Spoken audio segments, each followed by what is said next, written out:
শোনো মা গো দশভুজা, সেদিন তোমার করব পূজা। শোনো মা গো দশভুজা, সেদিন তোমার করব পূজা।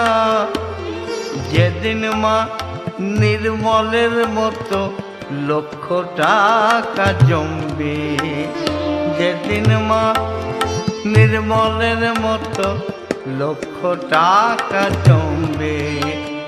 জগদম্বে দুটো মনের কথা বলি, ও মা জগদম্বে।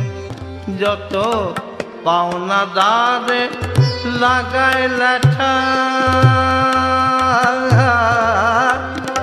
পাওনাদারে লাগায় লেঠা, তাই পালিয়ে যেসেছি ক্যালকাটা। পাওনাদারে লাগায় লেখা, তাই পালিয়ে যেসেছি ক্যালকাটা। আরে হেথায় যদি ধরে বেটা, পালাবো মা বম্বে। মনের কথা বলি, ও মা জগদম্বে।